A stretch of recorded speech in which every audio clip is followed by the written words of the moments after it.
नमस्कार स्वामीमय परिवार. मी पूजा आपल्या स्वामीमय जीवन या यूट्यूब चॅनलमध्ये तुम्हा सर्वांचं मनापासून स्वागत करते. वटपौर्णिमा हा प्रत्येक विवाहित स्त्रीसाठी अत्यंत पवित्र आणि मंगलमय सण आहे.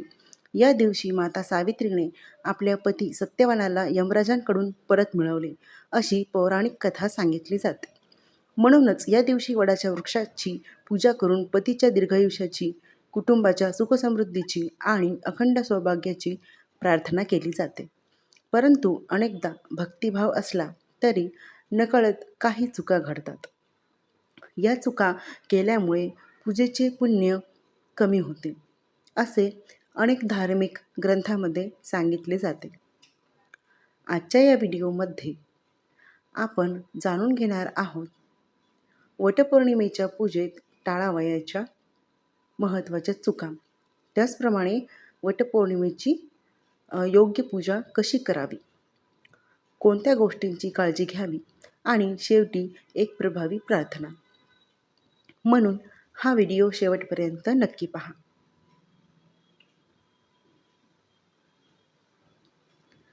वटवृक्षाला सनातन धर्मात अमरत्वाचे प्रतीक मानले जाते. त्याच्या मुळांमध्ये ब्रह्मा, खोडात विष्णू आणि फांद्यामध्ये महादेव यांचे प्रतिकात्मक वास्तव्य मानले जाते. माता सावित्रीने याच वडाखाली आपल्या पतीसाठी कठोर व्रत केले होते. म्हणून या दिवशी श्रद्धा, संयम आणि भक्तीला विशेष महत्त्व आहे. पूजा करताना करू नका या चुका. बघा, आता आपण पहिली चूक पाहूयात.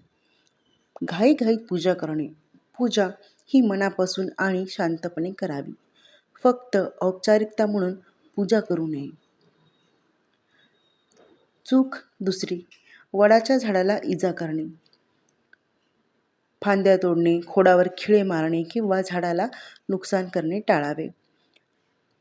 पूजेसाठी फांदी तोडून घरी नेऊन पूजा करणे हे अत्यंत चुकीचे आहे. तिसरी चूक, स्वच्छतेकडे दुर्लक्ष. पूजेपूर्वी स्नान करावे, स्वच्छ वस्त्रे परिधान करावीत. ती नवीन करावीत किंवा नवीन जरी नसतील तरी स्वच्छ आणि नीटनेटके कपडे परिधान करावीत.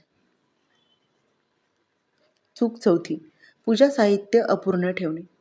पूजेसाठी आवश्यक वस्तू आधीच तयार ठेवाव्यात. चूक क्रमांक 5, दोरा चुकीच्या पद्धतीने गुंडाळणे. वडाभोवती श्रद्धेने आणि सावकाश फेऱ्या माराव्यात. दोरा ओढत किंवा फेकत गुंडाळू नये. व्यवस्थितपणे दोरा गुंडाळावा आणि भक्तिभावाने तो गुंडाळला गेला पाहिजे. चूक क्रमांक 6, पूजा करताना गप्पा मारणे. पूजेच्या वेळी मोबाईलवर बोलणे, हसणे किंवा इतर विषयांवर चर्चा करणे टाळावे. चूक क्रमांक 7, कचरा टाकणे. पूजेनंतर प्लास्टिक, फुले किंवा इतर साहित्य तिथेच टाकू नये. ते आपल्यासोबत घेऊन यावे किंवा आजूबाजूला कुठे कचराकुंडी असेल तिथे ते व्यवस्थित त्याची विल्हेवाट लावावी. चूक क्रमांक 8, अहंकार ठेवणे. व्रताचा उद्देश केवळ परंपरा नसून भक्ती, कृतज्ञता आणि प्रार्थना आहे. चूक 9वी, रागाने पूजा करणे. मन शांत ठेवून पूजेला सुरुवात करावी. चूक 10वी, कथा न ऐकणे. वटसावित्रीची कथा ऐकणे किंवा वाचणे हे व्रताचा महत्त्वाचा भाग मानला जातो. चूक 11वी, फक्त दिखावा करणे.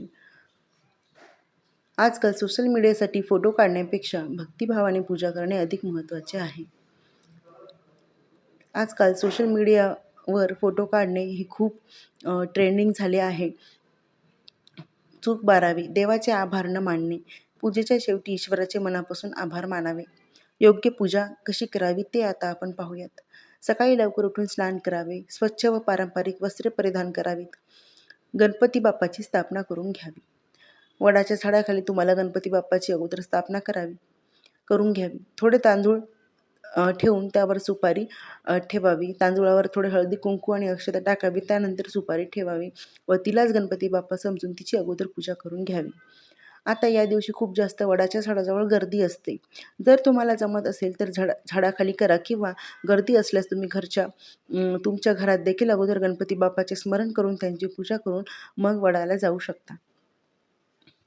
वडाच्या झाडाला त्यानंतर तुम्हाला पाणी अर्पण करायचे आहे. पंचामृताने खोडाला पंचामृत अर्पण करायचे आहे. परत पाणी अर्पण करायचे आहे. त्यानंतर हळद, कुंकू, अक्षता, फुले अर्पण करावी, धूपदीप दाखवावे आणि माता सावित्रीची ओटी भरावी. त्यानंतर दोरा गुंडाळून श्रद्धेने फेऱ्या माराव्यात. आता बघा 7 फेऱ्या मारा किंवा तुमच्या इच्छेनुसार तुम्ही 108 फेऱ्यासुद्धा मारू शकता. त्यानंतर वटसावित्रीची कथा ऐकावी. पतीचे आरोग्य, दीर्घायुष्य आणि संपूर्ण कुटुंबाच्या सुखासाठी तुम्ही तिथे प्रार्थना करायची आहे. शेवटी नमस्कार करून प्रसाद वाटावा आणि तिथे असलेल्या ज्या सुहासिनी आहेत त्यांची तुम्हाला गहू आणि आंब्याने ओटी भरायची आहे. लक्षात ठेवा, वटपौर्णिमेच्या पूजेत सर्वात महत्त्वाची गोष्ट म्हणजे श्रद्धा आणि नम्रता आणि शुद्ध मन. पूजा परिपूर्ण झाली नाही तरी भक्तिभाव असेल तर देव कृपा करतात.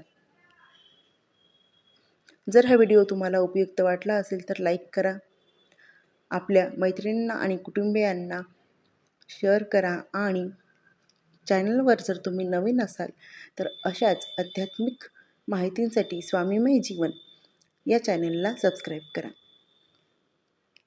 शेवटी सर्वांनी मनोभावे म्हणा श्री स्वामी समर्थ, श्री स्वामी समर्थ आणि कमेंट बॉक्समध्ये कमेंट करायला विसरू नका.